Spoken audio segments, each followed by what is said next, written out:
COVID no solamente ha provocado muertes por COVID, también ha provocado que la atención de salud en México decayera y ha habido muertes correlacionadas.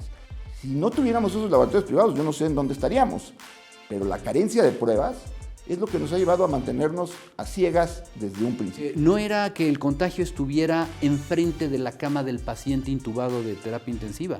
Podía estar en cualquier parte donde un paciente infectante estuviera respirando. Lo que no puedes diagnosticar, no lo puedes tratar.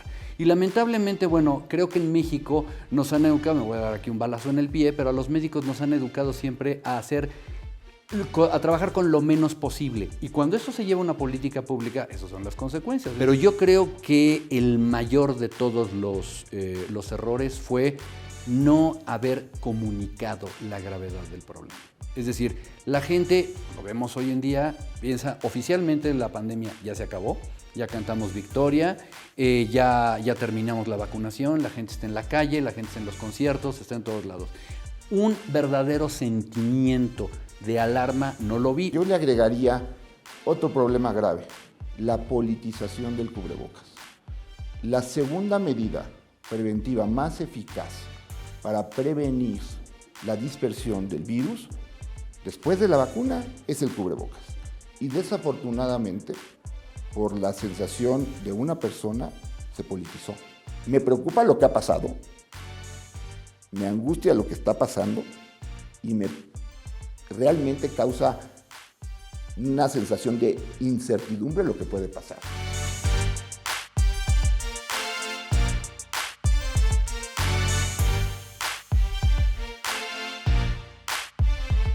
Llevamos más de año y medio viviendo uno de los retos más grandes para la humanidad. Las pandemias se hacen largas o cortas, fáciles o difíciles, según la calidad y la oportunidad de su información. Muchos gobiernos e instituciones, como las nuestras, nos decepcionaron, porque prefirieron hacer política que cuidar a sus ciudadanos. Pero hubo personajes claves que se volvieron referencia, porque nos dieron la información debida, porque alzaron la voz, porque confrontaron la mentira. Ellos nos llevaron de la mano por este nuevo camino que estábamos enfrentando. Y hoy están con nosotros. Vamos a verlos. Con ustedes, Laisha Wilkins y Max Kaiser. Y para despabilarnos, Francisco Moreno y Javier Tello. ¡Que empiece el show! Hoy en Los Despabiladores tenemos a dos personajes que nos llenaron de luz en un momento muy oscuro de la humanidad y de México. Tenemos al doctor Paco Moreno y a Javier Tello. Muchas gracias por acompañarnos en la pandemia. Y yo sí me voy a arrancar. Según los datos oficiales, somos el cuarto país del mundo con más muertes totales. Pero según lo que ustedes mismos y otros expertos nos han dicho, son mucho más de los casi 300,000 muertes que tenemos registrados por la Secretaría de Salud. Paco, platícanos, ¿a quién le debemos de creer y por qué? ¿Y cuál es la cifra? ¿Cuál es la cifra de muertos que deberíamos de tener como saldo en México de esta pandemia? Mira, el problema es la falta de pruebas. Hoy en día somos el país número 167 en pruebas por millón de habitantes. Para que te des una idea, solamente en América, Haití y Nicaragua hacen menos pruebas que México. Cuando no tienes pruebas, no haces diagnóstico. El otro mensaje que hubo es, ¿para qué te haces una prueba si tienes síntomas? Mejor no vayas a contagiar. ¿Qué fue provocando esto? Lo que tenemos hoy. Navegamos toda la pandemia a obscuras. No sabemos cuántos contagiados, no sabemos cuánta gente puede tener inmunidad y lo más triste, no sabemos cuántos fallecidos reales ha habido. ¿Por qué hablamos de más de 600,000? Porque si comparas la mortalidad de 2017, 2018, 2019 con 2020 y lo que va del 2021, tienes ya un exceso de mortalidad que te lleva a más de 600,000. A lo mejor no todos han fallecido por COVID, pero es un exceso comparado con los años anteriores. COVID no solamente ha provocado muertes por COVID, también ha provocado que la atención de salud en México decayera y ha habido muertes correlacionadas. Pero la principal causa de muerte de ese exceso de mortalidad es COVID. Ahora, en este exceso de mortalidad, ¿lo podemos tomar igual en otros países o comparamos, por ejemplo, los 600,000 de México con los que reporta Estados Unidos o todos los países tienen un exceso de mortalidad tan alto como México? Mira, hay un reporte muy interesante que salió publicado por la Universidad Johns Hopkins. Cuando el mundo tenía 4.5 millones de fallecidos, se calculó que por exceso de mortalidad son 18.7. Entonces, este es un fenómeno mundial. Ahora, no es lo mismo la falta de datos de un país que hace 167 en el mundo que el país que más pruebas hace. Mientras más pruebas haces, más seguros van a ser tus datos. Entonces, la situación es, sí, la India parece que tiene un exceso de mortalidad de 5 billones, porque tampoco tiene un número de pruebas muy alto. Pero en México, esto se manejó desde un principio como un plan para manejar una pandemia austera, una en la que no tenemos que tener pruebas para todos. Realmente, muchos de los diagnósticos se hacen por laboratorios privados, no los hace el gobierno. Si no tuviéramos esos laboratorios privados, yo no sé en dónde estaríamos. Pero la carencia de pruebas es lo que nos ha llevado a mantenernos a ciegas desde un principio. Javier, perdón, con respecto a pues la mortalidad de médicos y de profesionales de la salud, somos el primer país del mundo en fallecimiento de ellos. ¿Qué fue? ¿Dónde está el error? ¿Por qué? Bueno, es una conjunción de varias cosas. Vaya, el peor de los escenarios el que nos pegó. Llegamos a ver nosotros discusiones tan absurdas como que le negociaban el equipo de protección a la gente, como que se hablaba de los famosos médicos que estaban en primer nivel y en segundo orden y varias cosas de esas, sin darse cuenta que seguramente el mayor número de profesionales que estaban siendo en ese momento contagiados eran los médicos, por ejemplo, de los consultorios adyacentes a farmacias, ¿sí? Que es donde se da hoy la mayor parte de la consulta. Y las pruebas. Sí.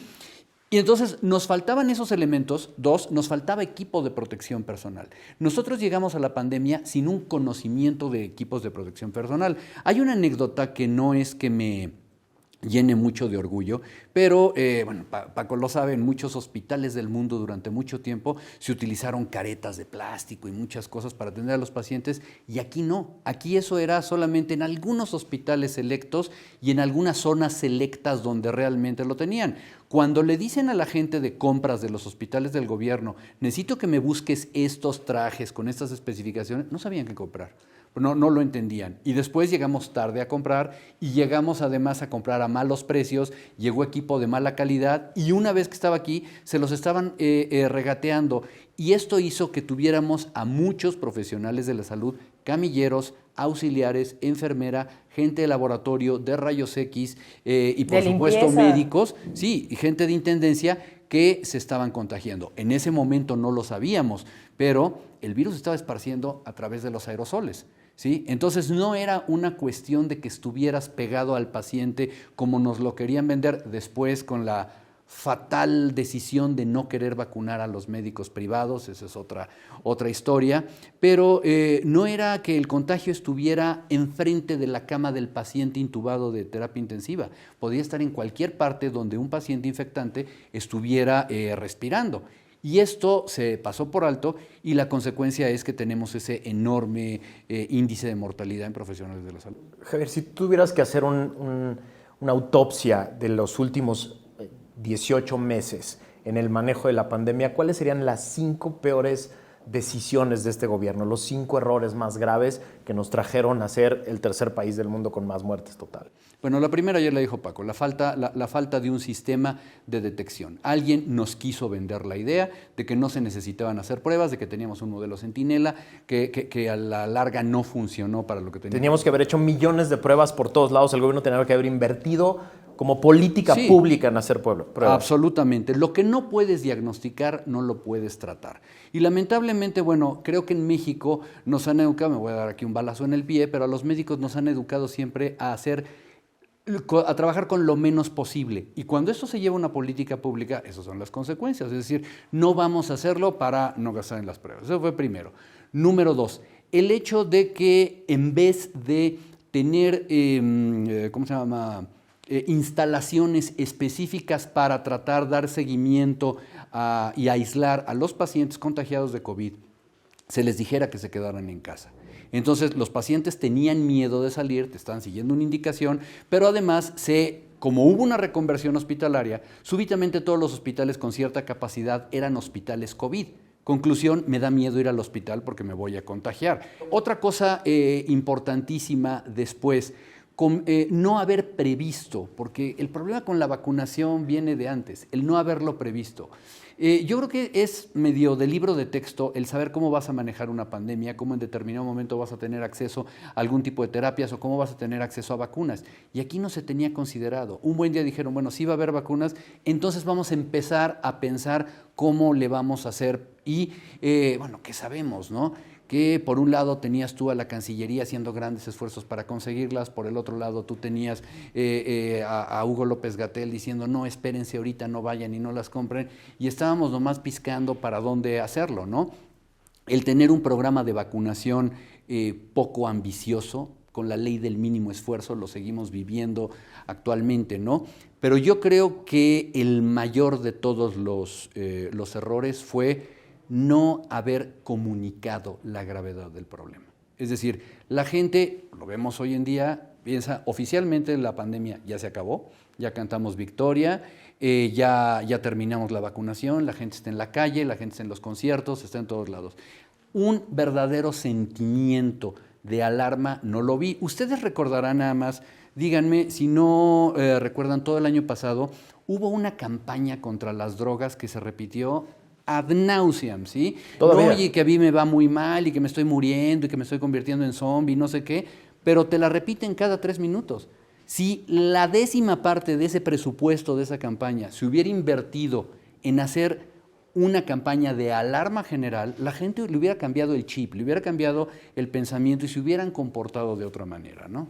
Doctor Moreno, con respecto a la vacunación justamente, ¿no? Ya sabemos muchísimas cosas, pero empieza a bajar la eficacia de la inmunidad. Vamos a necesitar un tercer shot. ¿Las vacunas antes de aplicarse caducan? Porque según sea hay muchas caducadas, ¿no? ¿Y qué pasa con estos casi 60 millones, ¿no? ¿O 30 millones? ¿En qué estamos? De 30 millones de vacunas de dosis no aplicadas. Mira, ¿En dónde están? y quisiera tomar también parte de lo que decía Javier. Yo le agregaría otro problema grave, la politización del cubrebocas. La segunda medida preventiva más eficaz para prevenir la dispersión del virus después de la vacuna es el cubrebocas. Y desafortunadamente, por la sensación de una persona, se politizó. ¿Qué Y quiere eso, decir que el presidente de la República no se lo ponga y diga yo no? ¿Qué comunica eso para ti, Paco? falta de solidaridad, porque al final del camino tú usas un cubrebocas porque 52% de los contagios son por personas asintomáticas o presintomáticas, personas que no saben que tienen el virus. Lo vimos, el secretario de la Sedena contagió a López-Gatell en una mañanera. Estaban juntos, el secretario de la Sedena dijo, tengo COVID en la tarde, y a los 2 días López-Gatell tuvo COVID. Es solidaridad. Y cuando una medida de solidaridad, la persona que debería ser más solidaria con el país no la hace, estamos en problemas. Ahora, ¿qué ha pasado con las vacunas?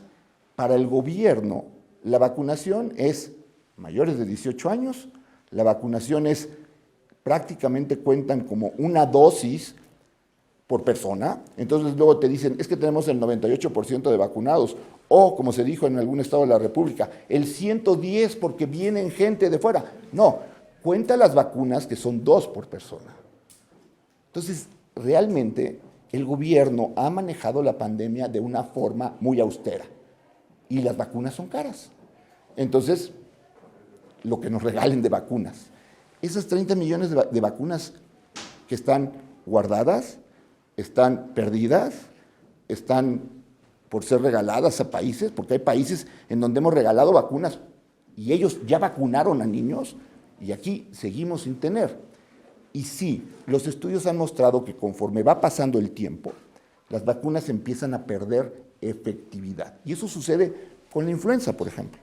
Mientras más dura circulando un virus en la comunidad, más riesgo hay que esa inmunidad que tú adquiriste por haberte enfermado o por estar vacunado, se empieza a perder. Ese es el grave riesgo de no tener un plan de vacunación activo. Ahorita, si tú me dices, ¿qué es lo que va a hacer el gobierno? No sé. Hace 2 semanas no iban a vacunar a los jóvenes, ahora ya resultó la semana pasada que de 15 a 17. ¿Por qué de 15 a 17 cuando en todo el mundo se está vacunando de 12 a 17? O de 5 a 12, ¿no? Porque muchos países ya son de 5 a 12. El problema es que no sabemos. No sabemos si va a haber terceras dosis. Nos cuesta mucho trabajo saber los datos de las vacunas que se aplican en México, porque 2 de ellas no tienen aprobación por la Organización Mundial de la Salud, una de ellas ni siquiera tiene fase 3 y decidieron aplicarla al magisterio, nada más al magisterio. Entonces, me preocupa lo que ha pasado, me angustia lo que está pasando y me realmente causa una sensación de incertidumbre lo que puede pasar. ¿Qué implicaciones tiene el vacunar, perdón la expresión, de chile, de dulce y de manteca? ¿Qué le pasa a una población en la que unos tienen una, otros tienen otra, etcétera? Y 2, explícale a la gente esto que decía Paco, esquema completo contra una vacuna. ¿Cuál es la diferencia en términos de protección? O sea, porque el gobierno dice, yo ya apliqué 120 millones de vacunas, pero según nos dicen los datos oficiales, solo el 50% de la población tiene esquema completo. ¿Qué implicaciones tienen estas dos cosas? Primero, ¿por qué dan esa noticia? Porque necesitan dar una noticia, ¿sí? Como les estaba diciendo ya hace un momento, el gobierno necesita terminar esto. La pandemia estorba. Si todos los días hablamos de pandemia, hay otras cosas que no puedo estar diciendo. Entonces, vamos a ponerle carpetazo a la pandemia, vamos a iluminar de verde todo el país y vamos a decir que ya acabamos. ¿Ya acabamos qué? No, pues es que ya le aplicamos a más de no sé quién, en una raya que pusimos artificial, a la población mayor de 18 años con al menos una dosis. ¿Eso qué significa? Pues no significa prácticamente nada. Significa que todavía te falta la segunda en mucha gente de ese grupo de edad. ¿Y qué crees? Que ahora necesitamos vacunar adolescentes y necesitamos vacunar escolares, que no se hace porque no tienen las vacunas. Necesitas una vacuna específicamente, la de Pfizer, de las cuales el general secretario dijo que tenemos 18 millones de vacunas y necesitamos 36 millones. O sea, nos faltan otras 18 que no sé dónde las van a ir a comprar. Fíjate que a lo mejor soy medio cínico, pero eso no es el problema que me preocupa tanto. Me preocupa, que como no hay un liderazgo adecuado en esto, lo que falta es un orden, un sistema logístico y una trazabilidad. Yo no sé en dónde está ahorita cada vial de cada lote, de cada marca, de cada vacuna. No lo sé, ni ellos tampoco, ni nadie lo sabe. ¿Qué es lo que pasa? Que entonces tú tenías a los estados de la República el domingo en la noche tronándose los dedos a ver qué les iba a tocar la semana que entra, ¿sí? Hoy alguien está vacunado, se enferma y llega al hospital. Y nadie es capaz de levantarle un reporte de farmacovigilancia, como debe de ser, porque una de las cosas que deben reportarse siempre es la falta de acción de una vacuna. Oye, tú te vacunaste y ¿por qué estás enfermo? Pues, ¿qué te tocó? La vacuna fulana, lote K254, me parece muy bien. A ver, ¿a quién le aplicaron este lote y cuántos han de estar? No, pues hay muchos enfermos de este lote de esta vacuna. Ah, entonces a lo mejor hubo un problema, se manejó mal, se dejó calentar, lo que sea. Hoy no tenemos esa trazabilidad. Pero mi tema es, no hay una trazabilidad, no hay un orden. Porque al final del día, ¿quién está a cargo del sistema de vacunación? Pues lo dice el documento del programa, ¿cómo se llama? Correcaminos. El que manda es el presidente de la República. Y si no, que me enseñen un papel donde diga vacuna fulana, fulana, fulana, firmado alguien que diga abajo jefe de las vacunas. No existe semejante cosa. Es un programa que tiene como líder, como pensante al presidente de la República. Así está, yo no lo inventé, y abajo de él están la Secretaría de Salud como el que administra las vacunas, el INSABI que es el que pone el orden y da la cara y se ve y le aplauden, y la Secretaría de la Defensa que es el distribuidor logístico de las vacunas, bueno, las Fuerzas Armadas, pues. Es decir, cuando no tienes un liderazgo y no has pensado en lo que debe de ser un sistema de vacunación de esa envergadura, pues tenemos el desorden que tenemos, ¿no? Si tuvieras cartera abierta, el mundo a tu disposición, de diciembre del año pasado a esta, ¿cuál hubiera sido la estrategia de vacunación que debió haber implementado el gobierno? Pues lo ideal hubiera sido tener, como en Israel, una sola vacuna y que esa vacuna se fuera aplicando de una forma masiva, no centralizarla, porque pues... ¿Con convenios con privados? Con convenios con empresas, con privados. Yo estoy seguro que muchas empresas en México hubieran querido vacunar a sus empleados para poderse reactivar. Aquí el problema, y es grave, y el comentario que decía es muy interesante, porque hablamos de que México es el país con obesidad, diabetes, hipertensión, de los más altos del mundo.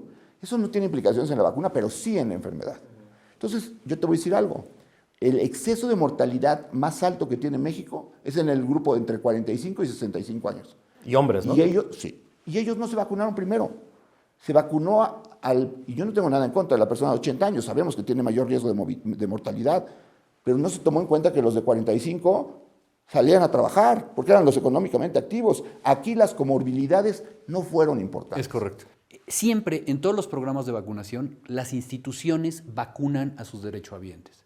Aquí no, aquí les quitaron completamente la posibilidad de opinar.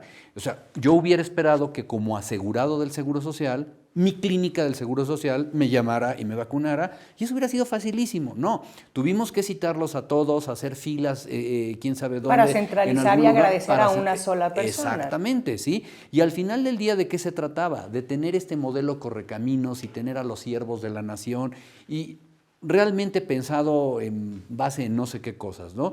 Pero ni las mismas instituciones tenían la capacidad, salvo a sus empleados, de estar vacunando a sus derechohabientes, lo cual es un absurdo porque hoy no ocurre con la vacuna de la influenza. Hoy tú vas a tu doctor y exactamente, te la están ¿no? aplicando en el Seguro Social, en el ISSSTE, como normal. Eso lo quisieron hacer tan extraordinario para tener el control que no había un control.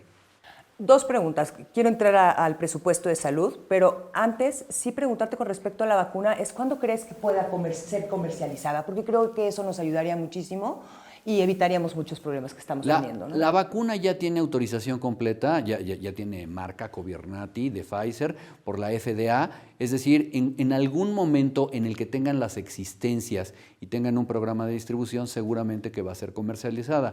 Hay que entender una cuestión también a nivel de política de salud internacional. Justo cuando tú tienes a la mitad de la población del mundo sin acceso a la vacuna, tampoco se ve muy bien estar comercializando la vacuna, eso es entendible, pero en algún momento del año entrante pudiera estar comercialmente disponible, porque ya tiene el registro completo. El registro, por cierto, dice que puede ser aplicada en pacientes de 16 años, no de 18, de 16 años en adelante, y seguramente se va a ampliar este registro durante la primavera a lo que ya se tiene antes de uso de emergencia con los adolescentes y seguramente a los escolares. En México las vacunas del cuadro oficial de vacunación del Programa Nacional de Vacunación han sido gratuitas. México es algo que nos llena de orgullo a muchos médicos.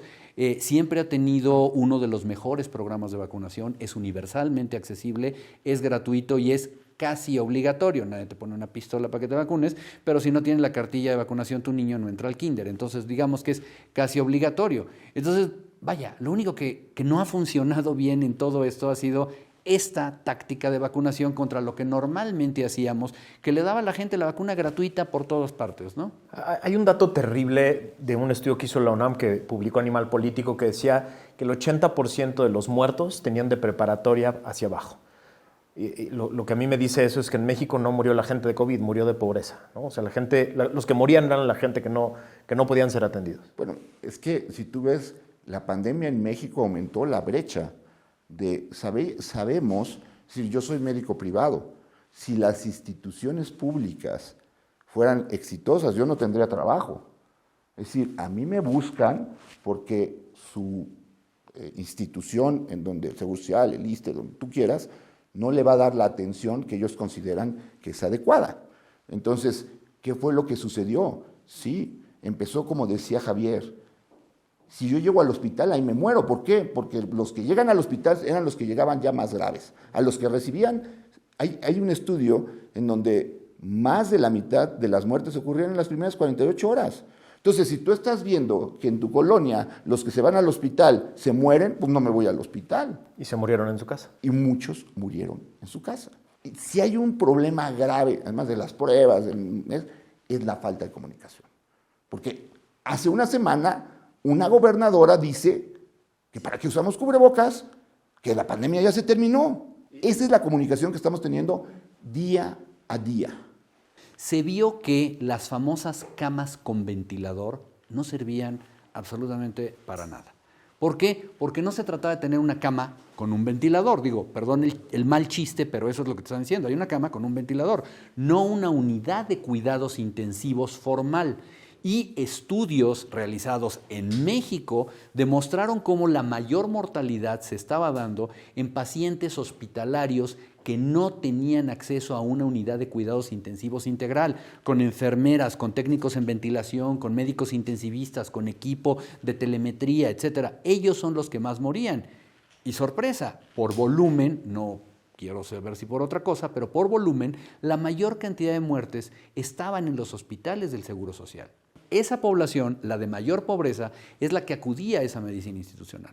La gente que tenía recursos estaba en hospitales de primerísima calidad, en donde seguramente les iban a poner otro tipo de atención médica. O respiradores, pero que quien supiera utilizar esos respiradores, porque terminaba reventándoles los pulmones, ¿no? Exactamente. Entonces, no era tan fácil de resolver. Pero se dieron cuenta que, vaya, no teníamos los recursos. Y evidentemente, bueno, pues empezaron a buscar culpables hacia atrás, ¿no? Bueno, pues es que, ¿cómo se dice? Así heredamos el sistema y todo. El asunto es que no tenían la manera de responder. Menos con un sistema de salud desmantelado.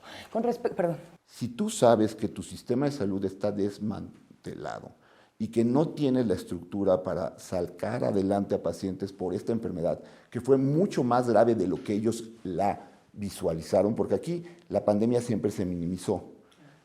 Si tú ves eso, entonces tienes que irte a evitar que eso suceda. ¿Cómo es eso? Medidas preventivas. Y cuando las medidas preventivas no estás dispuestas a hacerlas, pues entonces es un embudo. Ese artículo que comenta Javier es del mejor hospital público de México, el Instituto Nacional de la Nutrición. 43% de los pacientes que murieron en medicina interna en ese hospital fue porque no pudieron tener un ventilador disponible.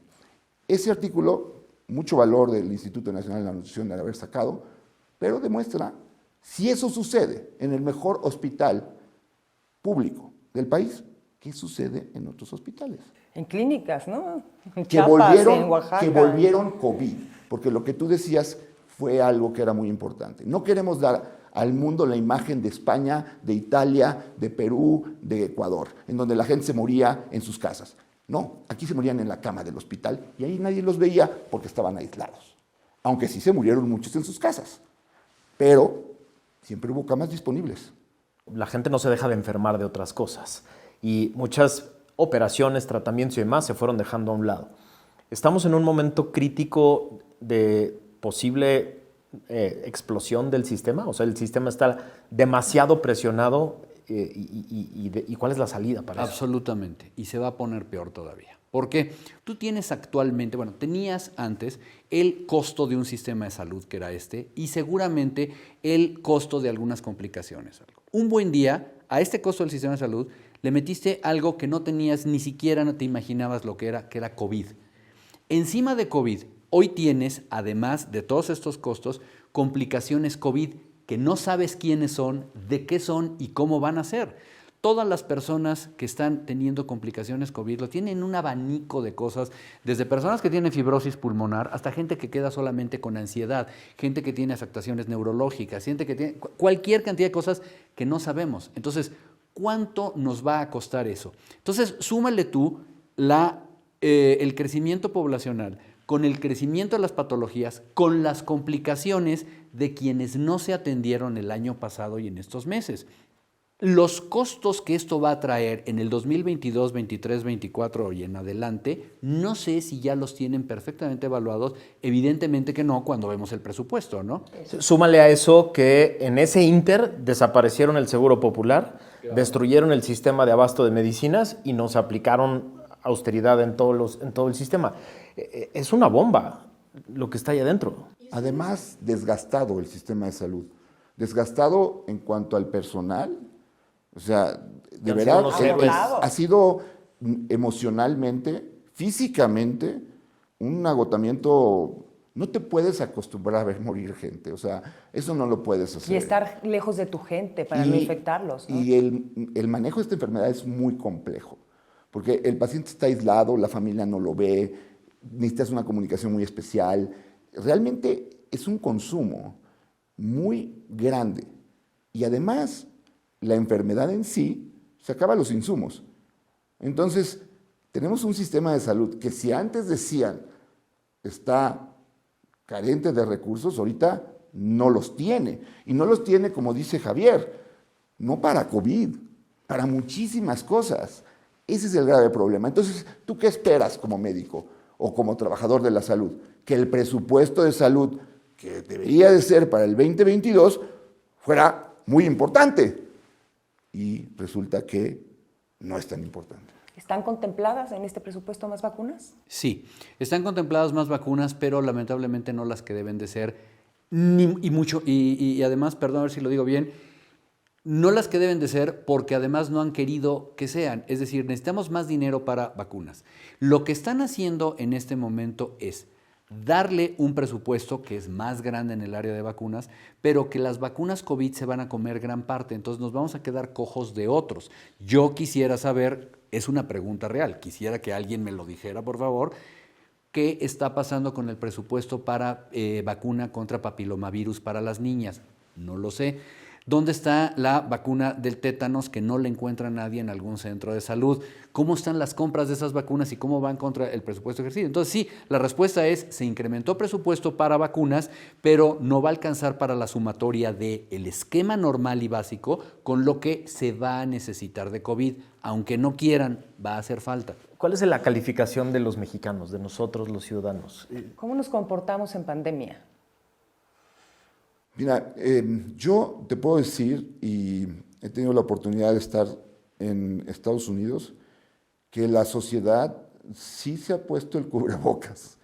A pesar de los mensajes de arriba, es una sociedad mucho más comprometida con el cubrebocas. Yo creo que la gente lo ha hecho lo suficientemente bien para que esto no sea una catástrofe de una magnitud extraordinaria, porque la realidad es que pues el mensaje nunca estuvo. Creo que también hubo gente que se involucró de forma anónima, de forma nada más por querer ayudar. Javier, uno de ellos, en donde lo que tratas es darle el mensaje a la sociedad. Oye, a ver, esto no se ha acabado. Si te dijeron en Campeche que esto ya se acabó, no es cierto. Sigue usando tu cubrebocas. Si vas a ir a un lugar, entonces yo te diría que sería muy triste catalogar que la sociedad no lo hizo bien. Yo creo que la sociedad lo hizo razonablemente bien. Ahora, lo que hacemos al final de este programa se llama Los Despabiladores, porque lo que queremos es sacudir a la gente. Entonces, ahí en la pantalla les vamos a poner a 5 personajes o grupos de personajes para que ustedes con una frase o un mensaje los despabilen, les digan lo que han estado guardando en ese pecho de 18 meses de estar buscando y para que la gente lo vea, ¿no? Aquí en esta cámara, ahorita vamos a irles presentando uno por uno y ustedes díganles pues, lo que quieran decirles, ¿no? Claro. ¿Qué le dirían al doctor Gatell? ¿Cómo lo despabilarían? Bueno, yo lo que le diría es que es una verdadera vergüenza que se haya olvidado de los valores básicos de ser médico. El que se olvide que detrás de cada una de las personas hay un paciente y lo peor, lo que me duele personalmente, que se haya olvidado de sus colegas. Esta solidaridad gremial que debemos de tener entre los profesionales de la salud, en el cual han muerto muchos, incluyendo amigos míos, ¿sí? Es algo que no se explica, ¿no? ¿Cuándo dejó de ser médico? Yo diría que me causa decepción y vergüenza que sea un colega. ¿Qué le dirían a los diputados, no?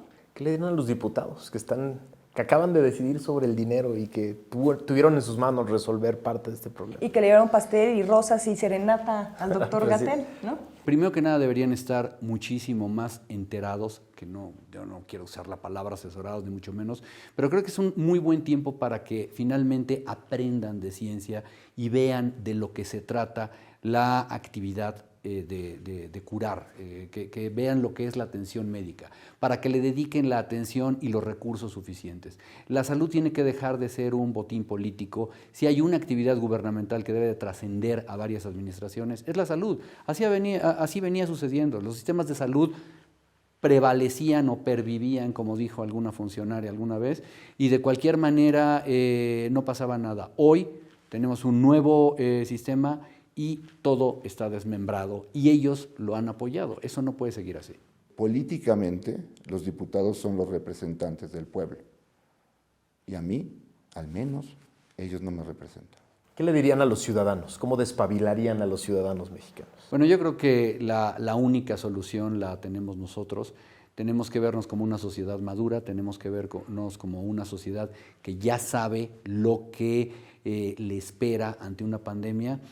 Prácticamente ya nadie nos va a platicar otra historia. Vienen otras pandemias en el futuro de otras enfermedades y tenemos que demostrar que sabemos cómo cuidarnos. El día de hoy la protección es, como lo decía el doctor Paco, tenemos que seguir utilizando nuestro cubrebocas, tenemos que evitar conglomerarnos, tenemos que mantener sana distancia, tenemos que tener medidas generales de higiene y tenemos que buscar, como sea, estar vacunados para todas las enfermedades prevenibles por vacunación.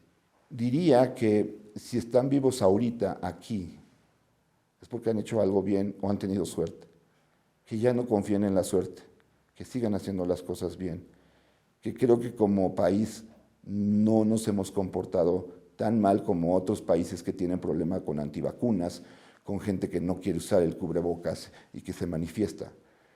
Yo los exhortaría a que sigan haciendo lo que han aprendido a hacer. La Organización Mundial de la Salud, ¿qué mensaje le darían a esta institución internacional?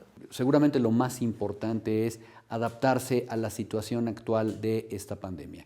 Creo que mucho tiene que ver con el trasfondo y sus procedimientos y la política, y yo entiendo perfectamente de la necesidad de querer proteger a la mayor cantidad de la población posible, pero una cosa es decir y otra cosa es lo que se puede hacer. Hay que adaptarse a lo que se tiene y ellos deberían estar más bien buscando otros medios de colaboración para poder atacar esto adecuadamente. No puede ser que se hayan tardado 3 meses en calificar a esto como una pandemia. Por definición, cuando tienes más de 5 países que están afectados por una nueva enfermedad, estás en pandemia. Ellos se tardaron 3 meses en decirlo. Y al hacerlo, minimizaron el problema, hicieron que otros países lo minimizaran. Y esto creo que fue mucho en parte por presión económica. Necesitan más autonomía. ¿Qué le dirían a las farmacéuticas? Creo que deben de ser más humanas y menos mercantilistas. Creo que MSD y Pfizer lo que hicieron en estas últimas 3 semanas es un ejemplo. Es no darle patente a sus nuevos medicamentos orales para que puedan estar disponibles en el mundo. Es muy difícil porque las farmacéuticas grandes tienen la investigación, los estudios que son muy caros y que llevan años y que pueden acabar diciéndote que esa molécula en la que invertiste mucho no sirve de nada. Entonces entiendo que tiene que haber una retribución, pero creo que aquí ha sido como el péndulo de la pandemia. Una cosa es cumplir con lo que tú invertiste y otra cosa es tener una ganancia tribillonaria. Aprendan de lo que han logrado en este tiempo. Al final fue la biotecnología hecha por unicornios, por empresas pequeñas de científicos, de nerds, la que vino a cambiar la historia. Y ese es el futuro, yo creo, de la industria farmacéutica. Las grandes épocas de Big Pharma, que me parece que está muy bien para el sistema de comercialización, distribución o lo que quieran, o para el músculo, pero la investigación hoy está en un puñado de cerebros que vinieron realmente a cambiar la historia de cómo desarrollar una vacuna tan rápido. Javier, Paco, muchísimas gracias por habernos acompañado. Gracias por todo su trabajo, de verdad. No solo los veo a ustedes, sino a ustedes en representación de toda la comunidad a la que ustedes representan. Muchas gracias. Qué gusto, muchas gracias.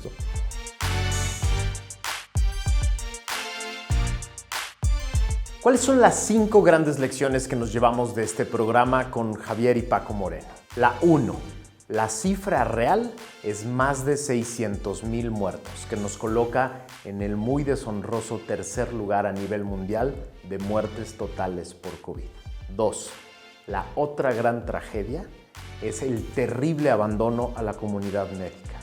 Somos el primer país con más personal médico muerto por COVID en esta pandemia. La 3. La vacunación, dicen los expertos, no fue un éxito. Solo el 50% de la población tiene esquema completo y esto no es suficiente y se manejó políticamente. La 4. El sistema de salud está a punto de colapsar. 18 meses de COVID implicaron que muchos otros enfermos y tratamientos se pusieran a un lado y hoy necesitan ser atendidos. Y la 5. Dicen los expertos que la población mexicana reaccionó bien, hizo lo que pudo con lo que tenía a la mano.